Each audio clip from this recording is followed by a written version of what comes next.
आप सभी को जय मसीह की प्रियो, परमेश्वर की नाम की स्तुति और महिमा हो। आज हम देखेंगे मत्ती अध्याय 3 के बारे में, यूहन्ना बपतिस्मा देने वाला। तो आइए हम वचनों को देखें।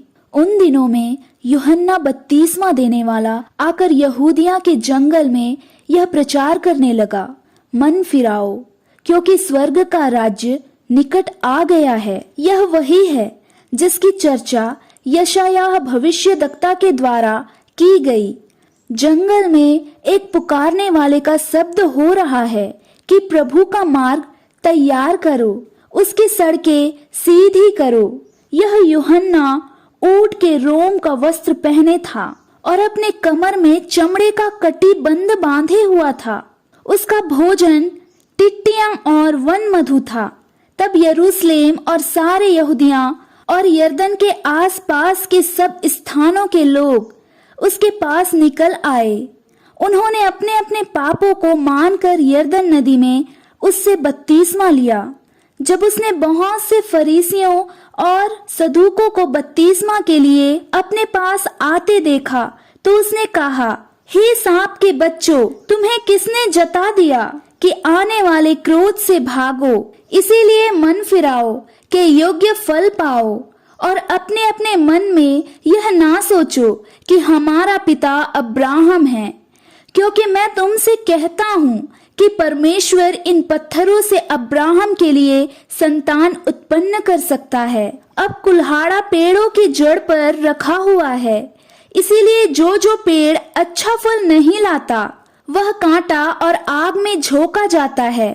मैं तो पानी से तुम्हें मन फिराओ का बपतिस्मा देता हूँ, परंतु जो मेरे बाद आने वाला है वह मुझसे शक्तिशाली है। मैं उसकी जूती उठाने के योग्य नहीं। वह तुम्हें पवित्रात्मा और आग से बपतिस्मा देगा। उसका सूप उसके हाथ में है और वह अपना खलिहान अच्छी रीति से साफ करेगा और अपने गेहूं को तो खत्ते में इकट्ठा करेगा, परंतु भूसी को उस आग में जलाएगा जो बूझेगी नहीं। यूहन्ना द्वारा यीशु का बपतिस्मा। उस समय यीशु गलील के यरदन के किनारे यूहन्ना के पास उससे बपतिस्मा लेने आया, परंतु यूहन्ना यह कहकर उससे रोकने लगा, मुझे तो तेरे हाथ से बपतिस्मा लेने की आवश्यकता है और तू मेरे पास आया है।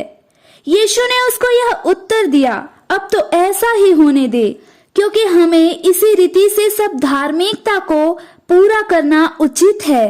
तब उसने उसकी बात मान ली और यीशु बपतिस्मा लेकर तुरंत पानी में से उतर आया और देखो, उसके लिए आकाश खुल गया और उसने परमेश्वर के आत्मा को कबूतर के समान उतरते और अपने ऊपर आते देखा। और देखो, यह आकाशवाणी हुई, यह मेरे प्रिय पुत्र हैं जिससे मैं अत्यंत प्रसन्न हूँ। परमेश्वर के वचन के द्वारा आप सभी के जीवन में कार्य हो। परमेश्वर पिता आप सबको आशीष दे, आपके जीवन में इस वचनों के द्वारा कार्य हो। आप सभी को जय मसीह की। God bless you all.